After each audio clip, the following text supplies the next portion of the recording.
Hey everybody, welcome back. This is Dave from Turning Point Vape. I've got another review for you today. Today we've got the Cool Fire 4. This is a regulated 18650 box mod. It's a single 18650 and the battery holds 2000 milliamp hours. I want to take a second and talk about a milliamp hour. This unit, having 2,000 of them, can power a device that will drain, we'll say 100 milliamps per hour. This battery will be able to power it for 20 hours. That's the translation. Okay, so let's get to the review. We got our typical micro USB. The battery is fixed inside here, so it's got the charging port. Plug it in, plug it into the outlet. Like most boxes I've used, it takes about 3 hours to get it up to a charge. And it's been a good little box. I've been using it for about a week with my sub tank, and I've been pretty happy with it. Battery life with 3 milligram juice, I was killing it by around 5 or 6 o'clock, but I filled my tank with 6 milligram and it's been lasting me all day. This is that type of box where you want to put your sub tank on it. It's nice and small. Thing fits in the hand awesome. Really portable, really sturdy, well built. Nice bright screen.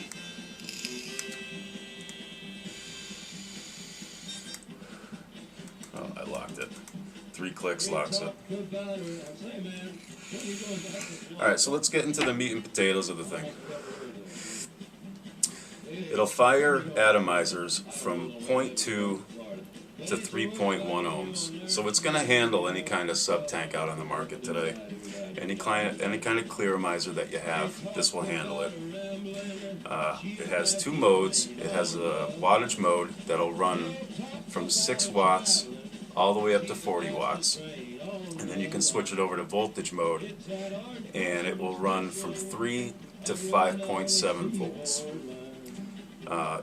It adjusts in 0.5 watt increments or 0.1 volt increments. It's got a maximum output of 14.5 amp, and that's a lot of draw for an 18650. You can run a pretty low coil on that. That's why you can get it down to 0.2. As far as features, it has a puff counter. It's got short circuit protection. It's got right and left hand screen orientation. So like when you flip an iPhone, the screen orientates. This does the same thing. It's got a 15-second shut off, so if you hold the button for longer than 15, it'll shut itself off. It's got the vape through feature, so if you kill the battery and plug it in to charge it, you can still vape on it. I've done it in the car. We have the USB in the console. I've used it. It works great. I've used it on the computer. But like I said, when I was using the 3 milligram, I was killing the thing. So I did use that a few times. It was pretty convenient. It's got a nice spring-loaded 510 connector, but it's also got this built-in kind of juice well. So if you're spilling over from your drip tanks, it'll channel away from that 510. And that's huge because you don't want juice running into your unit. It'll cause shorts, shit like that. So that's a nice feature. I like that. On the bottom, it's got a master on-off, so you can total control the unit, just shut everything down. You have to mess around with clicks, none of that. 3-button control, fire button, up-down button, control your wattage, control your voltage. It's got the side-oriented USB, so you can charge it, leave it standing up. I have another box that has the bottom, and I got to pull the tank, lay the thing down on its side. So this one, you can keep it standing up while it's charging. The display is nice and bright. The charging indication, it has a battery cell with a level on the battery, but it also, when you hit the button, the light will come on. Green, yellow, red, depending on how much you got left in your battery. The thing comes with a 510 Ego adapter, USB micro cable, the unit, the case, which has the scratch and check authentication sticker on it. You can go on the website, you type in that number, they'll tell you if you got the real deal or not.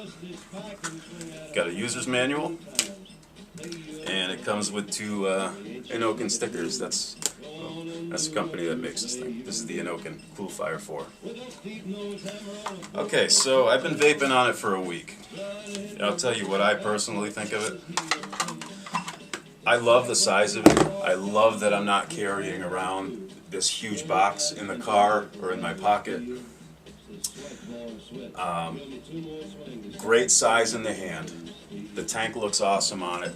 I like that my juice doesn't run into the unit should it spill out of my atomizer. The things I don't like about it, I wish it had a little bit longer battery life, but that's my personal thing. I vape 3 milligrams.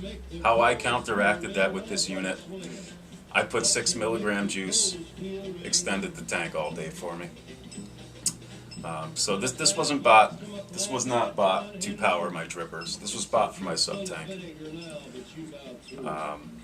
Yeah, so that's about all I gotta say about it. It's a nice sturdy little unit. It's got this little loop on it here. If you want to throw it on a lanyard, you can run a little lanyard on it. You know, you kind of travel around. It's light enough where it wouldn't bother you hanging there. And yeah, if I lost it, would I buy it again? I think I would. I have plenty of 6 milligram on hand since, you know, I mix my own juice up. So yeah, I would.